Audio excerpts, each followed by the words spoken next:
Welcome to the Central Seminary Podcast. Thanks for joining us today as we discuss biblical and theological issues relating to life and ministry. This podcast is a ministry of Central Baptist Theological Seminary in Plymouth, Minnesota. To learn more about Central Seminary, visit our website at www.centralseminary.edu. My name is Jared, and I'll be your host.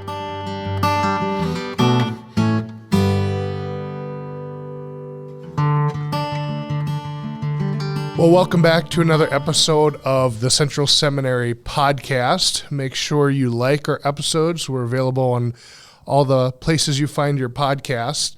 Today we have Seth Grotzke with us, and Seth is a missionary in Spain. Welcome, Seth. Thank you. It's good to be here. Seth is a native Minnesotan, if we're going to say that correctly. Yeah, sure. Yeah. He's also a Central grad. You did your MDiv and your THM here at Central Seminary.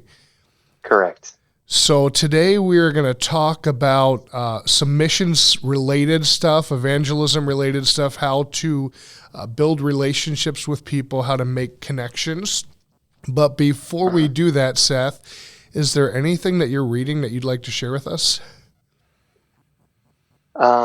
Well, I just finished a book as part of a book reading with the pastors at our sending church, Beauty, and a very short introduction by Scruton. And that was a philosophical look at the concept of beauty. That was interesting, although I don't claim to be a philosopher. And then just finished reading the complete series of Poirot short stories, which is like, it was an audiobook that Crystal and I are listening to. It's 33 hours. So wow. That was a significant endeavor to read through the Poirot or listen through the Poirot mysteries. And now we've started in another Jane Austen book. But I did just finish one by Kaiser on the prayers of the Old Testament. I think it's called I Will Lift My Eyes Up. And that was meditations on these famous or very well-known prayers in the Old Testament. And it was an Old Testament counterpart to Carson's Pauline prayers, which was I found really encouraging, both of those books. So how about you? What are you reading? I'm not reading a whole lot. I've been doing a lot of preaching, so that's where my reading has been in the field of sermon prep and preparation for that. So I guess I have to embarrassingly say that I'm not reading too much right now. I did just recently finish a book on church revitalization, and I'm still chewing a little bit on that. I have a book in my bag. My bag is like my laptop bag is where I put the books that I'm intending to read. A book in there right now called Disciple Shift, and that looks to be interesting, just about how to create a discipleship culture at the church. I'm also rereading, and I say that I'm going to reread. I haven't started it yet, but going through the Trellis and the Vine book with a man at our church and talking through that. And then also a book that I haven't read yet, but I'm just about ready to crack it open with another man in our church. The book is called The Gospel for Disordered Lives. The subtitle is An Introduction to Christ-Centered Biblical Counseling. And I didn't give it to a man. I recommended it to a man at our church, and he purchased it, and we're going to start working through it.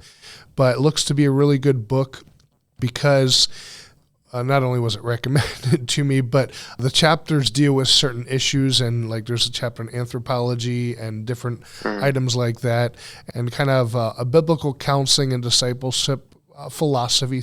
So I'm looking forward to getting into that and talking through that with a friend from church. So I have a question. If you're reading or doing a sermon series, are you one of those people who do you try and read through the whole commentary in your preaching through that book, or are you just pick pieces of it? Yeah, what does that look like for you? I usually don't. That would actually be a good exercise someday. I haven't. I suppose you could say if I preach through the whole book and I'm reading the section that pertains to that week's pericope, then I would work through the whole book, but I haven't systematically sat down and done that. There's one commentary I recently did, Second Timothy, and I used Pastoral Epistles for Pastors. The guy's last name is Kitchen. I found that really helpful, and I would say I worked through most of that as I preached through Second Timothy. Yeah. I think I'm geared too much to say, like, did I finish this book or not? And so like I force myself to read the beginning and like even the parts that aren't necessarily applicable to me right now, but to say I've gone through that whole book. I think I'm just too geared towards that. So I but can't then I say I think it's have that helpful. problem. I Okay. have plenty of Well, unfinished books in my yeah, library. I can't handle that. I have to finish them up. I'm like, if I don't finish a book, it means that it was extraordinarily bad. All right, That well, let's get to the topic today, talking about kind of evangelism, but more like the start of it. We want to talk about building uh relationships and your experience as a missionary in Spain and recently moving to a new area of the country and how you have gone about meeting people. And so, in that respect, can you maybe tell us a little bit about your ministry now, what it looks like? Is there a core group of believers? Is it totally groundbreaking work? Yeah, so we helped to plant a church in Ponferrada, and that was for the first 6 years of our ministry. We were in that city, and then that church graduated. Well, I say graduated; it covenanted together and called leadership in February of last year, and so then we transitioned out, moved to a new region, about 3 hours away, with a new language. It's its own community. They still speak Spanish, but the the typical language is Gallego. And we started to do research, and the goal was to plant local churches here in this new autonomous community in Spain.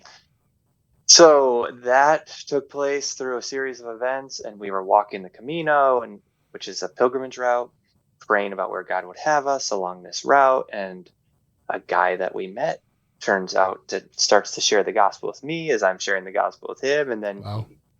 he wants us to come help him because there's this group of believers. So that was a very short, condensed version, but God planned this meeting. And I'm actually sitting in one of his homes that he normally rents out to people, which is why we were renting a home from him while we were walking the Camino. And because he's letting us live here for free so that we can begin this church plant. So um, the way that it's worked out right now is that we have different contacts. We have people that we've met that were here. There's people that knew other people that invited family members. And this past Sunday, we actually had our first official Sunday Bible study in the town where we're planting a church. And so it's a mixture of both. Like we know some believers, and then those believers have contacts, and then those individuals have contacts, and you just follow the paths that those provide, as well as making your own contacts, just meeting people in normal everyday life circumstances. So that's really how it's working out to be. And it's I actually just finished up as we were returning in January back to Spain, the book by Malcolm Gladwell, which is The Outliers. Um, I think that's the one that I was reading.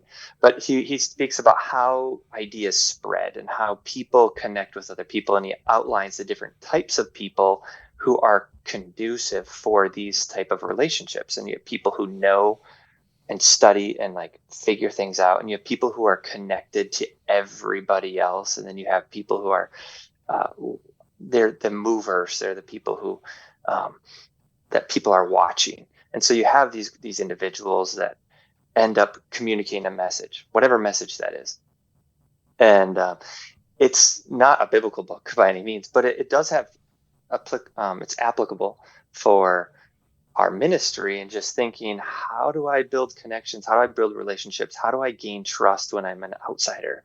How do I start relationships when I'm different than everybody else? And they look at me as transient instead of like some of their families go back longer than the United States has been in existence. Like, Mm. I had a friend in our last city say, Seth, I have a book in my house that is older than your country, Hmm.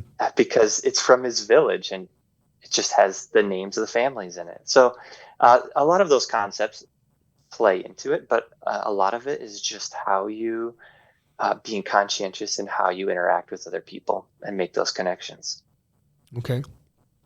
So, how important is it to be intentional when it comes to establishing those relationships? Do you have any regular rhythms or routines in your life that help you to meet new people or be visible in the town where you minister?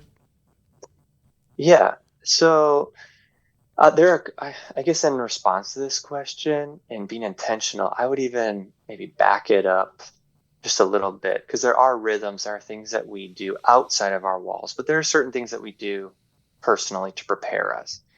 And the book by Paul Miller, A Praying Life, that I've read that quite a few years ago, and there are parts of it that stick with me and have stuck with me for all these years.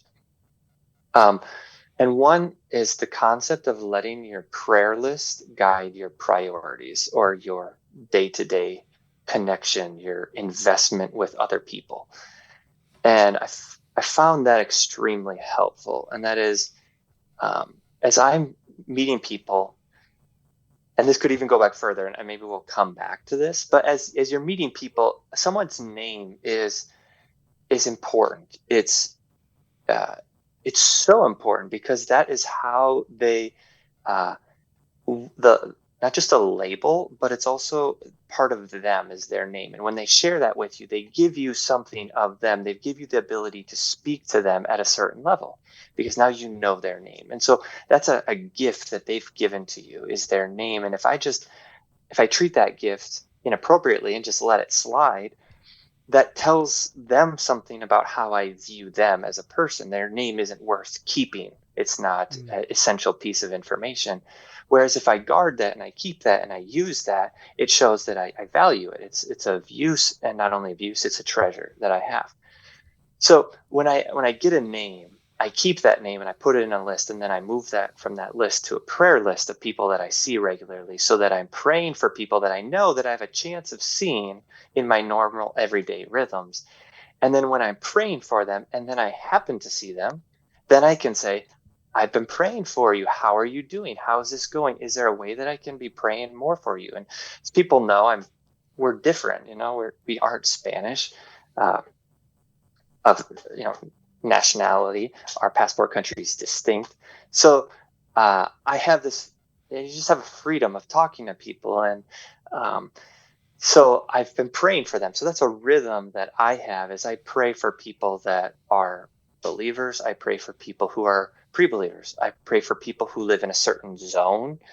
I pray for people who live in geographic areas. And then if I'm going to be going to some place, I'll maybe, I'm going to be going to this city or village that I haven't been to for a while. I'm going to rehearse those names, pray for them so that when I see them, I can let them know that. And that opens up conversations. Mm. So I guess the foundational idea is let your prayer list guide your social interactions. And then sometimes I'll be reading these names and praying for them in the morning. I'm like, I haven't talked to that person for a long time. I'm going to send them a message and let them know, how are you doing? Praying for you, or just start up another conversation to see how they're doing.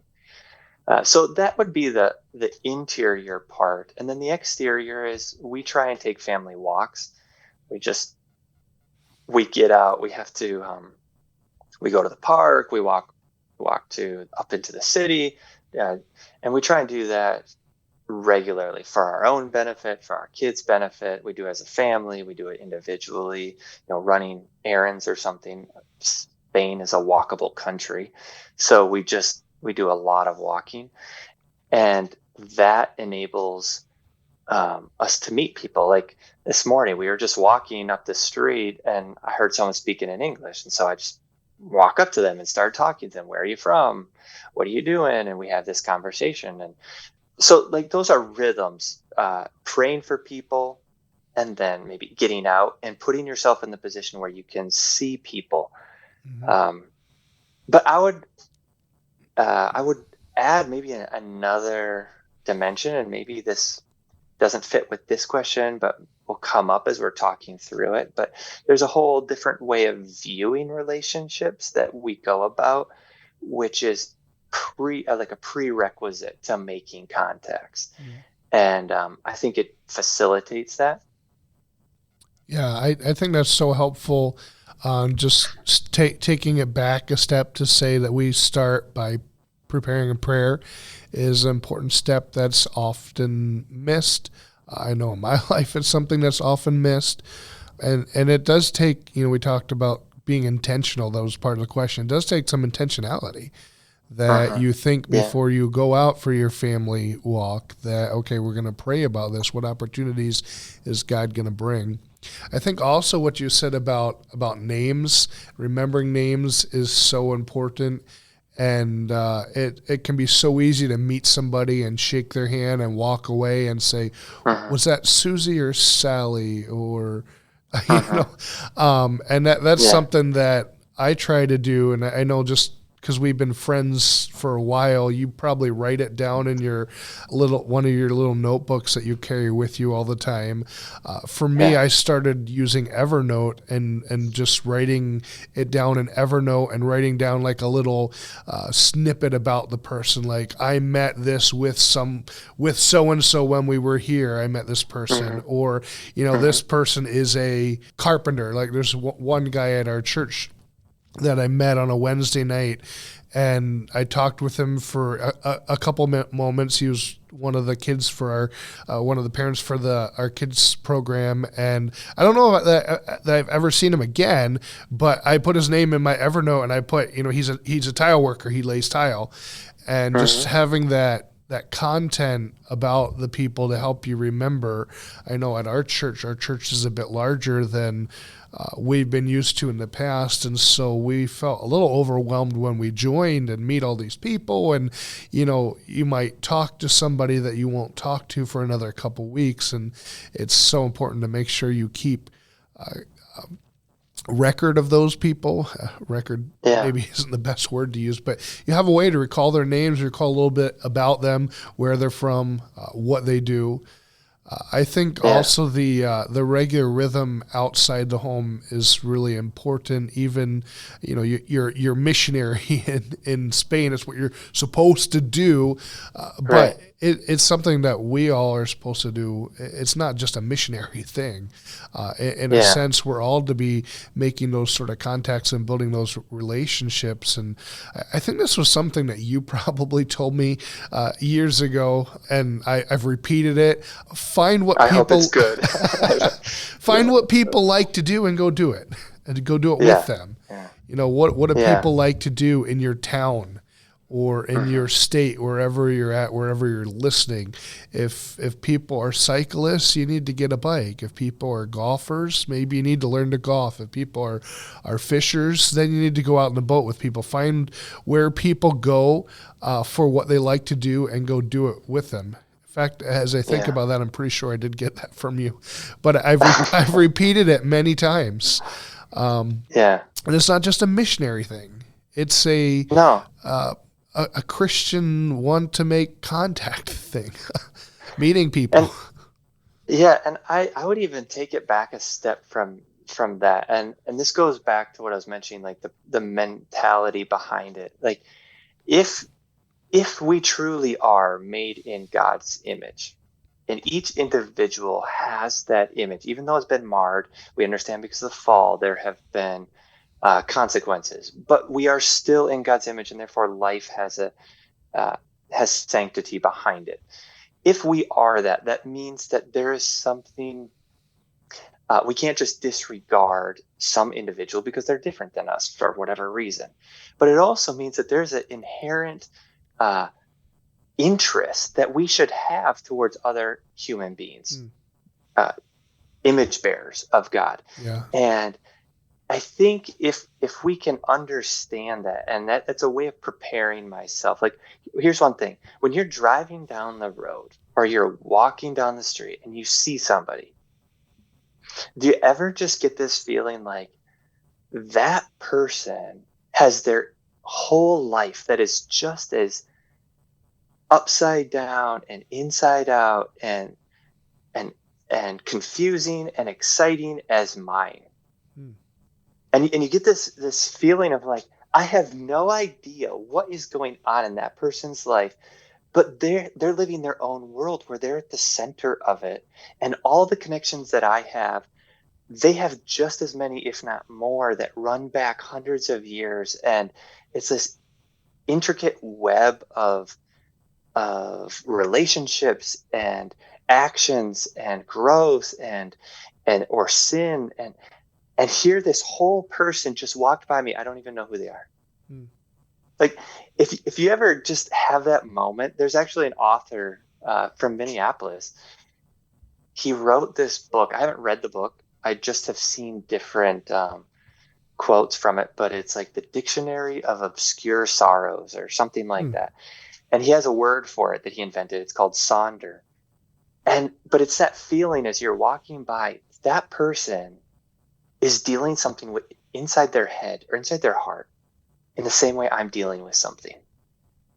And if once you start to like see people like that and you wonder, you're like, I really want to know what's going on because this is fascinating. Like the every person that walks past us in the mall or the shopping market, the shopping center or the grocery store, they have a story that is worth hours at least of my interest of just like, tell it to me. I want to know like what has happened. Even the most mundane boring person still has something that is like, I that's incredible. Mm. And to get to know that and to see that. And so I think like once you start seeing people like that and you start thinking about that God knows that whole person's backstory. And I think we get like a vision of this. And I don't think I'm reading too much into like the Gospels. Jesus sees the crowd and he's moved with compassion, or he sees this individual and he's moved with compassion. He's seeing something in them. And his heart is actually just like pulled. His inner being is just like stretched because of who they are and how he sees them and where they need to be and where and that they're not there yet. And at some points it says, and he loved them. He says that the rich young ruler, he loved him. And like, if I have that type of view towards people, all the questions about like, how do you get over nervousness? How do you know, not freeze up? Like those start to just settle down and like sort of become not nearly as important because there is this desire to know this person and to find out. Tell me the end of the story. I want to know. And I think that is just like that's one of those things that is is so exciting about the being a missionary, I guess, in full-time Christian service. I'll say in the situation that I am, I get to do that every day. Like I get to go out and talk to people. And some people might think that would be horrible, but it's not if you have that mentality of who are these people? And Jesus says, you know, lift up your eyes to the harvest. It's white, ready for harvest. Pray that the Lord, the God of the harvest would send forth laborers.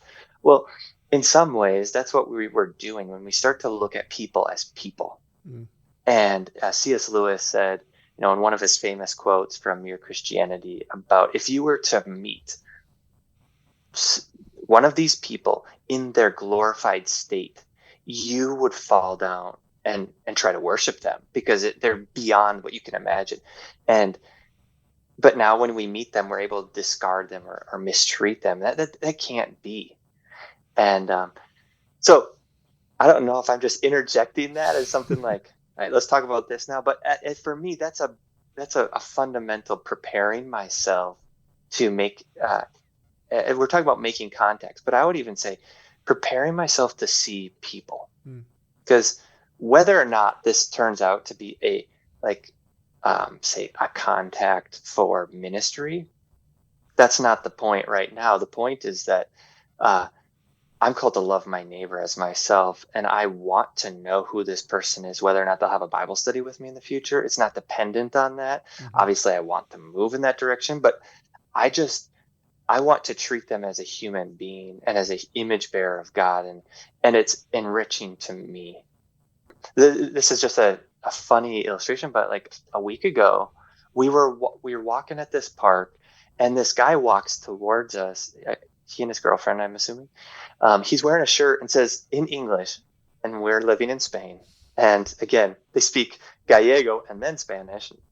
So this is we're deep into it. He's wearing a shirt that says in English, "Go into all the world and make disciples." Mm. And I was Wow. like, what is that guy? Like I don't see those type of t-shirts in Spain. Like it's in English and it's a Bible verse. That just doesn't happen. And so I was like, it's got to be from like a missions group or something. So I just walk up to him and I'm like, where did you get that t-shirt? And he's like, oh, I bought it at a secondhand store. It's like just a few euros and it's cheaper. And I was like, it's in English. And he's like, yeah. And we're like, it's a verse from the Bible. And he's like, I didn't even know that. But we Wow. just started talking with him. And because there was something that I wanted to know, how in the world did you end up with this t-shirt here in Spain? And those type of things come up all the time if you're looking at people like people. Hmm. And I think um, maybe maybe it has to do. I think there's all different types of reasons. But anyways, I've poured out enough on that. But I think that's maybe one of the big things with us is preparing ourselves is just looking at people and really wondering, and then just taking the step to go up and find out the end of the story. Tell us how you got here. Yeah, that's so helpful. And I've found it helpful just to be observant and notice things about people and then ask questions. You'll see people all the time with like a cross Yeah. necklace and Hmm.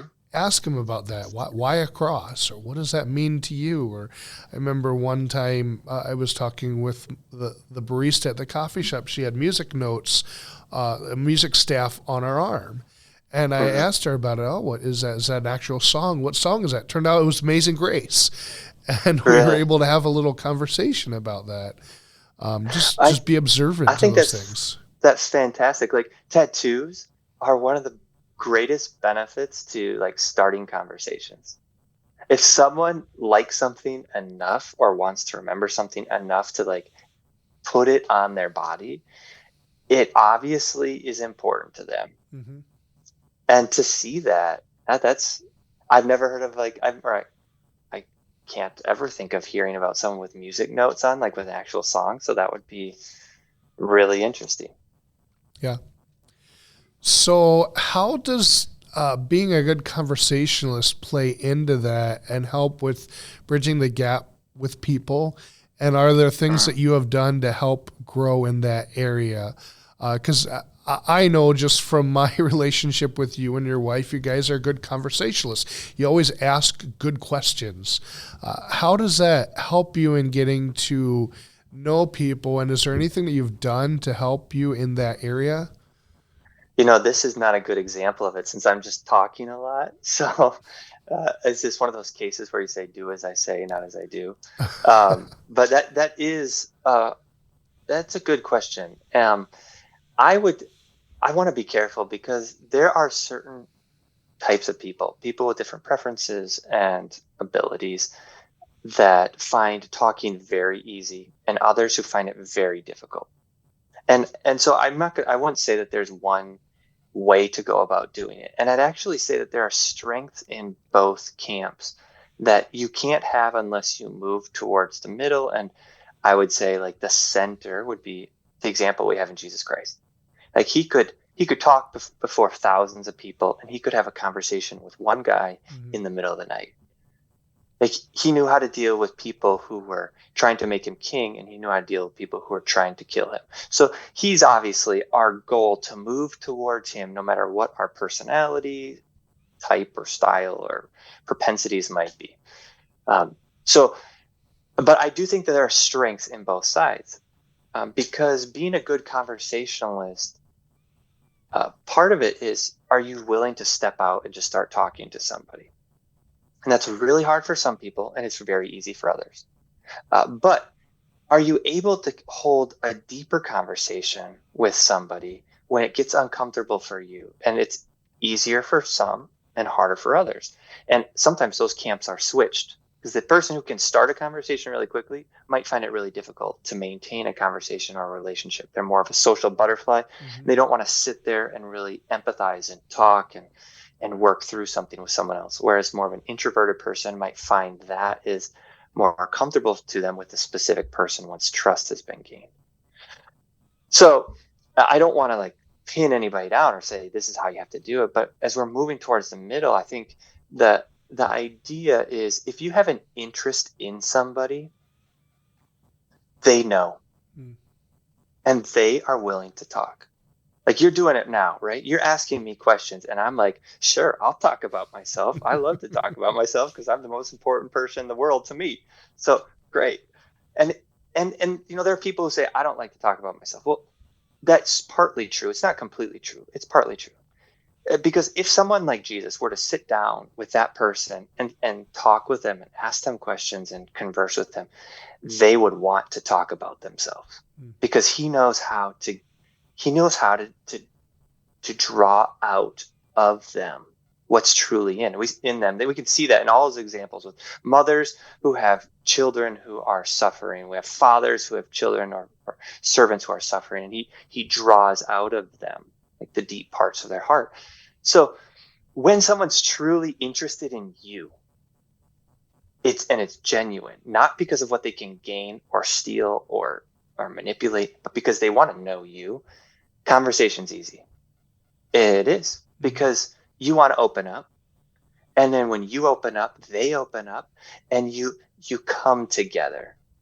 Yeah. And like in apologetics, like that's what you're trying to do, right? You're trying to not just defend the faith, but you need to gain an audience at one level, which is show that you understood the argument of another, and be able to repeat it back to them in a way that they would accept, so that then you can deal with that argument and not just straw man argument them or use some other logical fallacy that's unacceptable.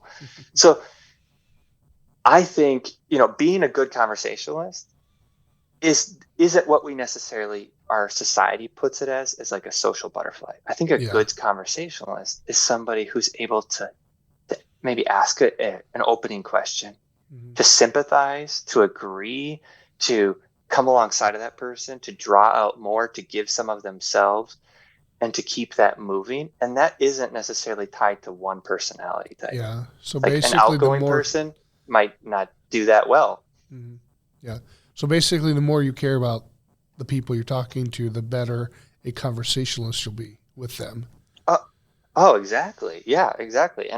But that's what's exciting, is when you start to see people as, you can't see people as God sees them, because obviously that would be an omniscient view, but in the sense of you seek to love them with the love that God has given you, and to love your neighbor in a way that he wants us to and is enabling it in us.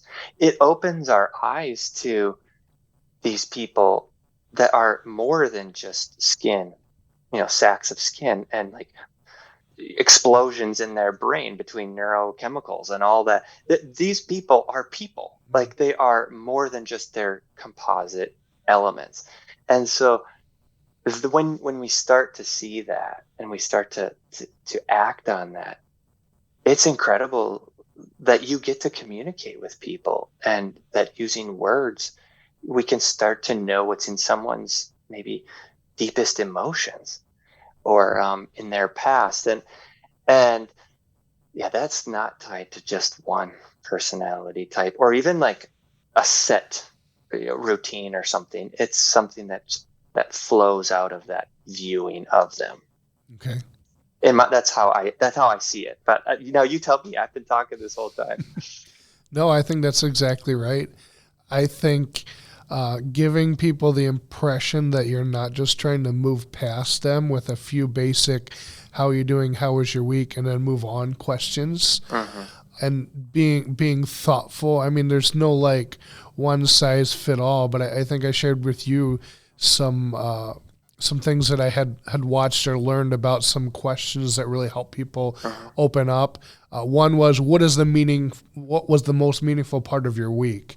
Not Mhm. just like, hey, how was your week? But you ask a question a little bit more intentionally than that. What was the most meaningful part of your week? And they might actually have to think about it, and they're filtering through in their mind the important things that happen, and then they're going to share it with you, and they're going Mhm. to walk away from that feeling loved, heard, cared about. Another one that I try to use is, are you working on any personal passion projects right now? Are you Mhm. building something in the garage? Are you planning an event for community? What's something you're really passionate about that you're working on right now? And those Mhm. types of questions, not that there's there are two questions that fit everything, but those types of questions can be helpful in getting people to open up and getting people to feel like you care more Mhm. so than, hey, how was your week? Oh, it was great. Oh, okay. See you next week. We just, Yeah. this isn't a thing that we have to do and move past. This is a person, like you were saying, that we have to get to know and invest in. I think too, like a follow up to that, we have certain questions that are just easier for us to ask. Like in our context, we have thousands of people walking past us who are walking this pilgrimage route. Super easy to ask them a question because they're just pilgrims, they're passing through. But it's the second question, or the way that you receive the answer from that first question, that can tell a person if you're safe or not. Hmm. Like if I have somebody come up to me and they have a stack of books and it says like free Bible studies, and did you know about the 144,000 in the title of the books that I'm seeing? I have an idea of where they're going with their questions and how much they really want to talk to me. I'm not someone that they're interested in. I'm someone that they are, this is part of their sect that they are trying, their or cult, and trying to indoctrinate me. So Mm-hmm. but that second follow up question, or how you receive their answer, like what was the most meaningful thing about their week, your week, and they share something, and you're like, when you can put yourself in their from their point of view and be like, oh wow, I can see why that would be really moving because if that were me, this is what I would be feeling. And all of a sudden you like side up to somebody and you're looking at something together, and now you're sharing things, and it's not about me getting information that I can use against you. It's not about me like just strip mining your soul to get some type of juicy tidbit that I can share with somebody else. This is like, I want to see the world through your eyes, and now you're helping me to do that. And so I think that's a good idea. You have this standard questions that maybe are easy for you to ask from whatever your point of view or the people that you're with in that particular place. And then that second step of like commenting and making it personal, that shows I'm in it for more than information. I'm in it because I want to know you. I want to love you as my neighbor. Sure. Going back a little bit to the idea of making contacts, acquaintances, and turning them into maybe what we would think of more of a gospel connection. Are there any strategies that you have, or how do you get them from one to the other when you meet somebody and you have it in the back of your mind that you're going to pursue them with the gospel, but how do you do that? Yeah, there isn't a one, like a one line answer for that. But I'll tell you how not to do it. I remember I was on a missions trip in high school, and I'm sure some people have heard the story. I've told it because it is funny because I was so stupid. But we were doing this missions trip. We were handing out flyers in Washington D.C., and I walked up to this very large man, and I handed him a flyer or something, and I said, "Sir, do you know where you're going when you go to hell?" And he looked at me, and I was like, I said that wrong, didn't I? He's like, yeah, you did. But I get what you're saying. And so that's not the way that you want to go about that.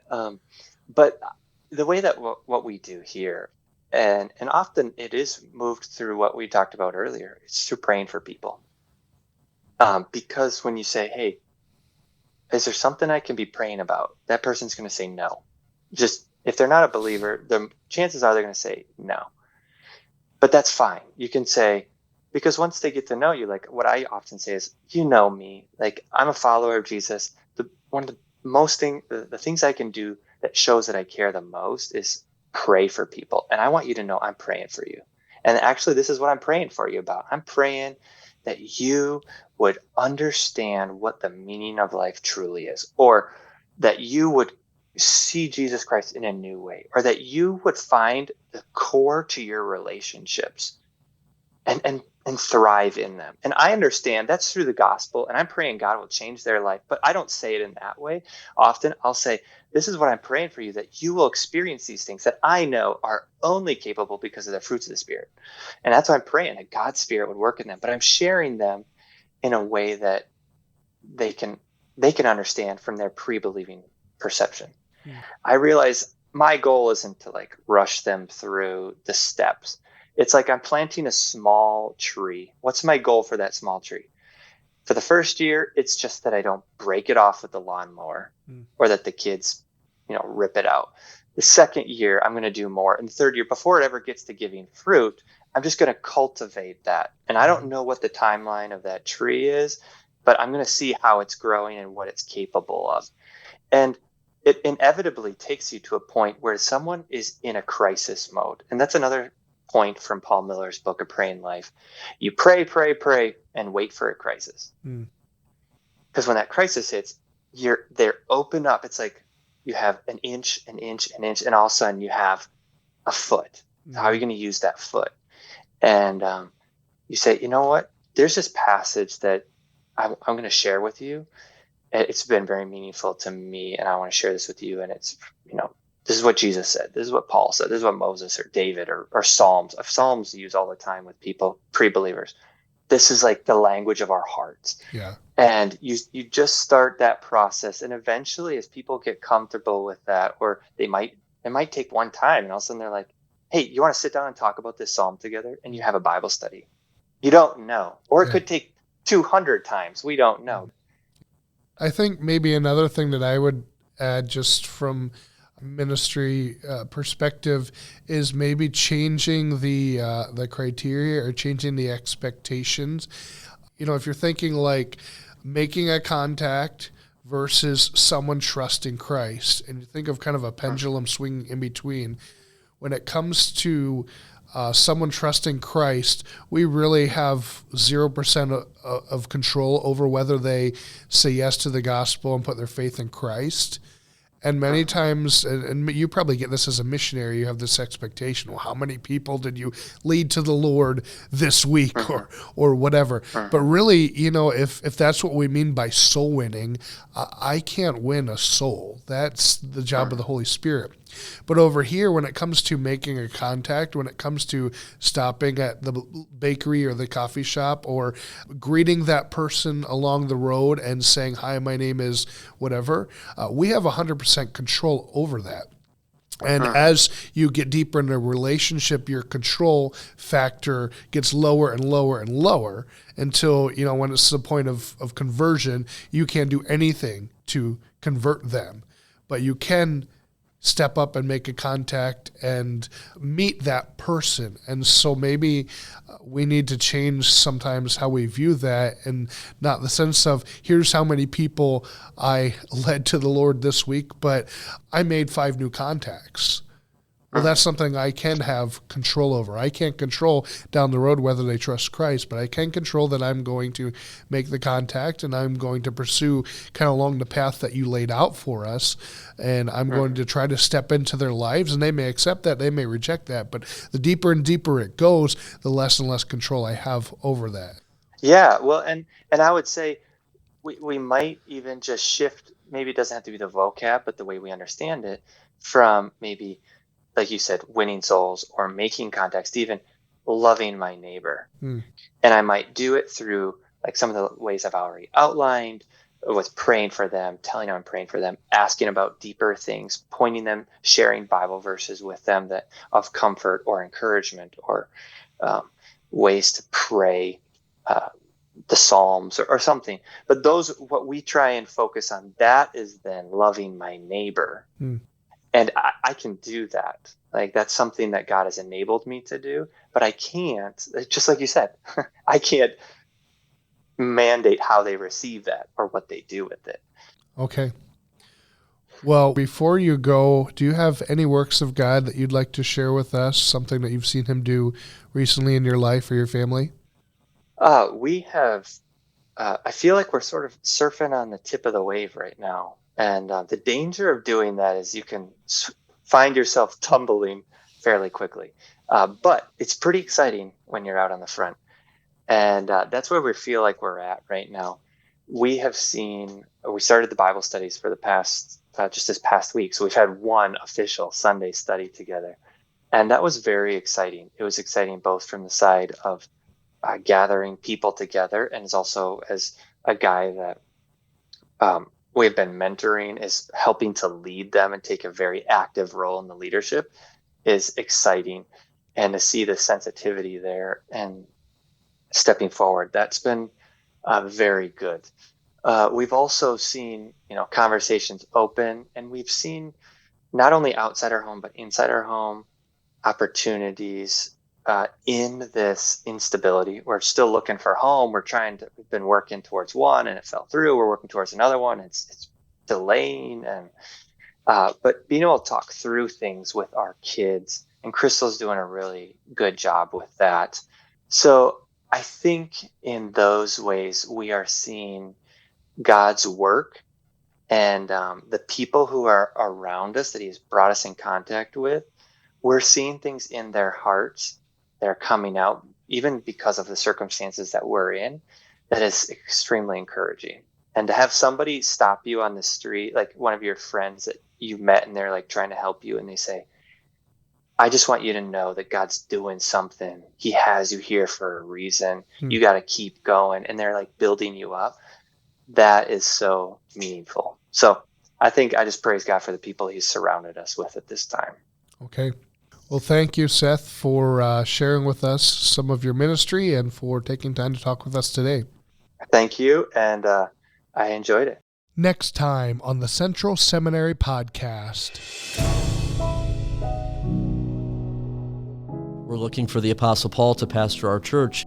I think sometimes we hold our pastors too tight. Solidarity among the leadership, I weight more heavily than I do a specific number. What should you be looking for when you get the call from the chairman of the pulpit committee and says the church voted to call you and it is this %? I think there needs to be frequent communication along the way with the congregation. What is the interplay between pastor and deacons? And of course, every church is looking for a young man with 40 years of experience. I think I share your aversion, in a sense, to talking about some of those things. Very few churches have a robust process that's articulated in their governing document. A flock without a shepherd is vulnerable to all sorts of threats. How do you determine who should go on the pulpit committee?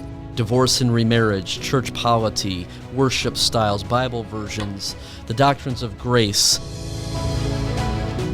Look for our next episode on the Central Seminary Podcast.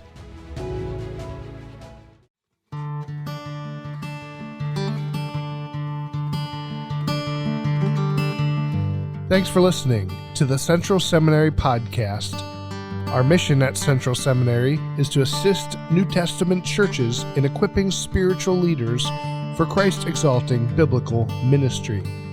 Since its founding in 1956, Central Seminary has sought to provide serious students of God's Word with robust theological education as they prepare for ministry.